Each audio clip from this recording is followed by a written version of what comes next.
Yun, ano, peace, magandang umaga. Ano pa ba? Jogging tayo. Pero 3 araw din yata ako nakapahinga o hindi tumakbo. Okay lang yan, magpapahinga tayo. Nakakapagod naman talaga minsan eh. Pero hindi tayo susuko. Babalik tayong mas malakas. Nga pala, February na eh, no? Dami ko nakikitang meme sa Facebook na natatagalan sila sa January. Ako bilis na bilis ako mga peace eh. Siguro dahil marami akong ginagawa. Ganun naman talaga eh, no? Hindi mo na mapapansin talaga yung oras. Kapag marami ka talagang ginagawa. Kaya yung January, pre-trial natin yan. Seryosohin nyo na mga peace, February na. Ilang months na lang o magbe-bare months na naman, tapos Pasko, tapos bagong taon. Di natin namamalayan. Ako po, napakabilis talaga ng oras, napakadaya ng oras kung alam nyo lang mga peace. Time is gold, kaya piliin natin kung saan nilalaan ito.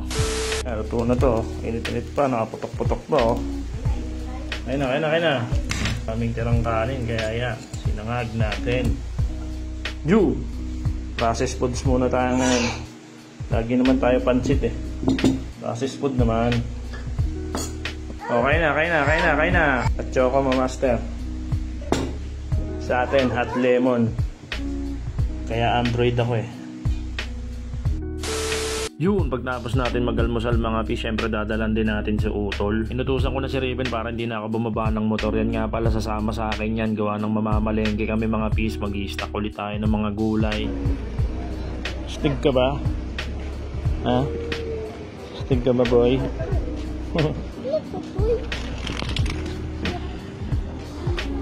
Napakaputik yung daan eh, no? Basa kasi nga umulan kagabi eh. Kaya given na to, pag ganyan talagang marurumihan yung paa namin na matindi. Ako po, sumama pa si Raven. Yun, dito na nga pala tayo sa tindahan mga peace. Inayos na natin yung mga pinamili natin. Yan, punong-puno na naman. Kaya sarap pagmasdan. So, bigay na lang ng bigay, diba? Hindi natin tinitipid yung customer sa pagbibigay natin ng mga sili, kalamansi. Yun nga pala, yung mga maliliit. Ayan, mga ko yan, mga tira-tira. So, syempre hindi natin basta-basta itatapon yan. Tapos yung sibuyas, kakamada rin natin yan. Syempre, nakasako pa. Yun, pag break time ko nga pala mga peace, pumunta kami dito sa SM, short for Suki Mart. Mamimili daw kasi si Esme ng mga sabon-sabon, wala na kami mga stock eh.